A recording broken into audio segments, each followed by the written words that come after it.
Welcome to week 6 of DMD 200, Exploring Digital Storytelling. We have just passed the 1/3 mark for our class, right? We got 15 weeks. We just finished up week 5, so we're a third of the way through. We are cooking right along. All right, let's see what's going on this week in week 6. Let's go down to the week 6 module. Take a look at what's going on with the overview.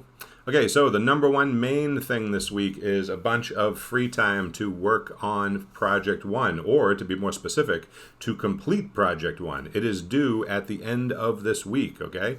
Make sure you check the due dates under assignments, but it is due at the very end of this week, so make sure you turn it in on time, get it done. Hopefully by now you have had a chance to upload it to some degree so that you can get some draft feedback on it from myself, and of course I hope you got to share it with some of your classmates to get some feedback from other people. Remember, don't just work in a vacuum. It's no fun in there. You definitely want to get some feedback from people. Okay, the other thing this week is you do have a consumable under Read, View, Listen. This is something called The Wonder of Storytelling, which is a really great discussion with Robert Krulwich. If you don't recognize Robert Krulwich, this is the guy right here. He has been a journalist and a news personality for years. He was on a fabulous podcast called Radiolab for a number of years. He has a really great speaking voice. And so everything he does, from the world of journalism to podcasts to everything he's been in, he comes at from sort of the center point of storytelling. And how he feels it's really a great foundational element for a lot of different industries and a lot of things you can do for a living. So anyway, it's a really great discussion with him. It's about 15 minutes long. Make sure that you watch this and consume it. It's really super helpful.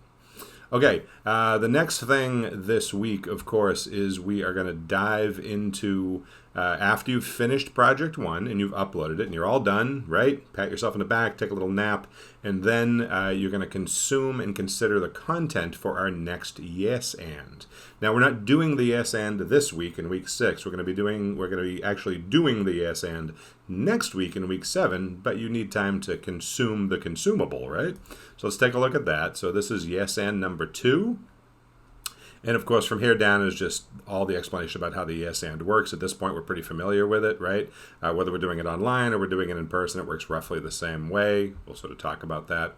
But anyway, the consumable for this particular Yes And is Technology and the Evolution of Storytelling by John Lasseter, which is this link here, which will take us to this really great article here on Medium. Now, this is John Lasseter, and you may or may not recognize his name, but as you can see by the photo of him collecting his Oscar award here, that he has something to do with Toy Story. And really what he is he is the head of Pixar. Now, Pixar, of course, you're familiar with as being the animation studio that has created all sorts of fabulous animated movies, starting with Toy Story and going through many, many, many great movies over the years.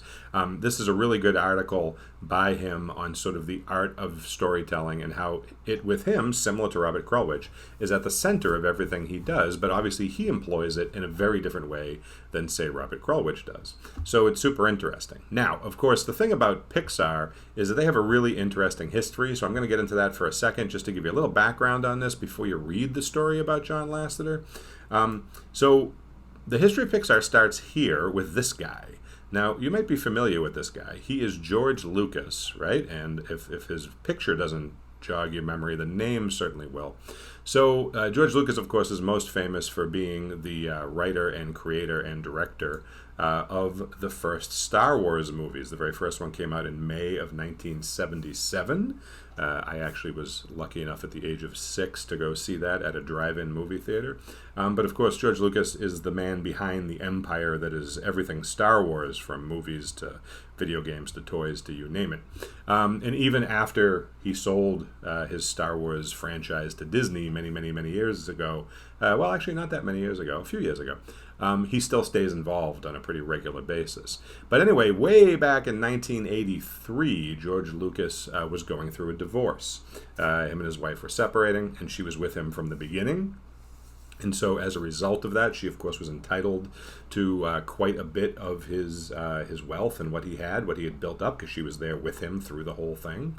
And so, as part of the divorce, he ended up having to sell off or liquidate some of what he owned. And he owned a bunch of smaller companies. Of course, he owned Lucasfilm, which is where Star Wars comes from. And he owns Skywalker Sound, which is a great sound production company. And he owns Industrial Light and Magic, which is a fabulous special effects company. But outside of that, he owned a bunch of other smaller, possibly lesser known companies that did everything from production to research and development. And so one of the companies he owned at the time, their job was to do research and development for three-dimensional animation, which, as you can imagine, back in 1983 was a very new frontier. We see this today all the time. 3D graphics, computer graphics done in three dimensions are very common today. But back in 1983, that was cutting-edge technology that they were just starting to explore. So anyway, in 1983, he's going through a divorce and he needs to sell off part of his sort of empire, everything that he owns. And of course, the divorce took a long time, and it took a few years to get the whole thing settled. Meanwhile, another famous person over in 1985, Steve Jobs, the co-founder of Apple Computer, was fired from his own company for a lot of complicated reasons that we won't get into here.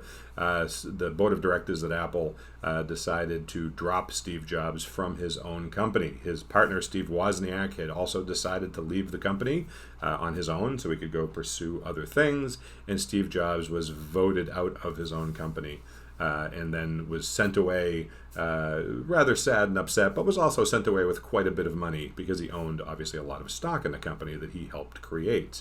So when Steve Jobs left Apple in 1985, he's not one to just sit on his laurels and do nothing, and he had all this money that he walked away with. So he did two things in 1985. He first started up a brand new computer company called Next, which was really kind of a research and development company unto itself. Their intention was to create cutting-edge, graphical, visual-based computers that could be used mostly for the education market, for schools.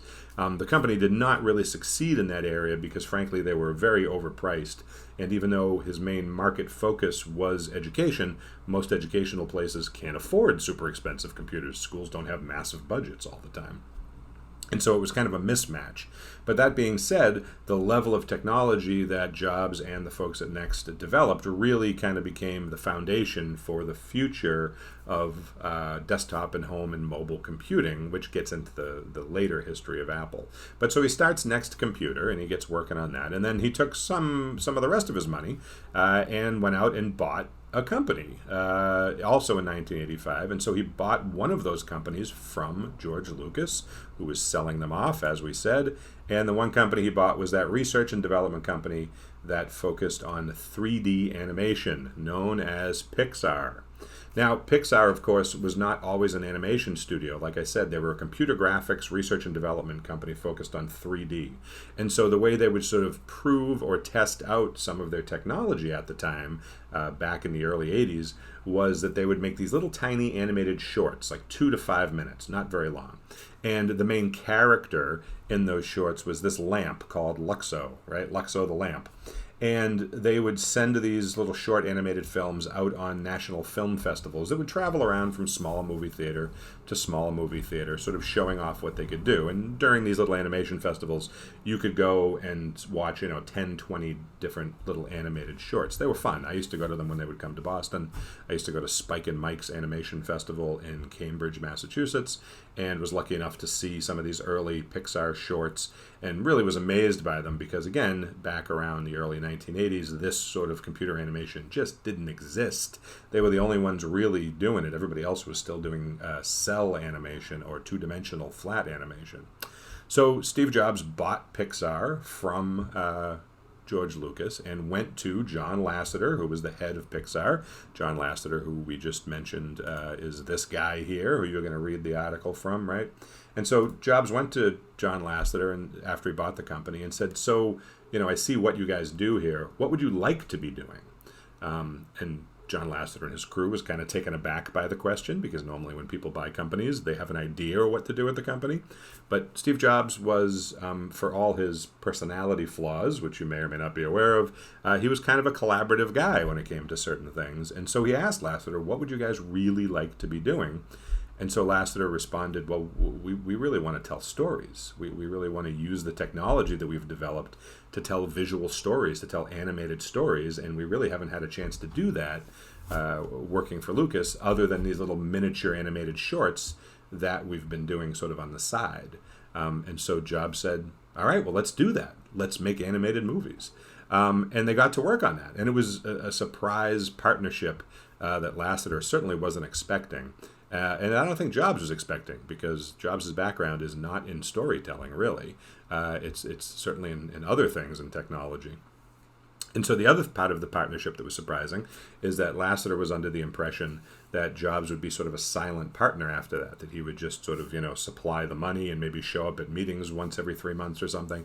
But instead, Jobs started showing up at Pixar every week for regular meetings. And wanted to be part of the story conversations and the planning conversations. And so they were very surprised at how involved he was in the process. Meanwhile, of course, Jobs is still running his new computer company Next at the same time. Well, 10 years later, it took them 10 years to finally perfect the technology or improve the technology. And of course, certainly it takes that long to simply make something, particularly when a three-dimensional computer animated movie had never been made before at feature length. And so in 1995, 10 years later, of course, Toy Story comes out, which I am sure you are all familiar with. And then that is sort of the rest of the story, as it were. Pixar goes on to be a huge animation company. The movies get distributed through a deal with Walt Disney.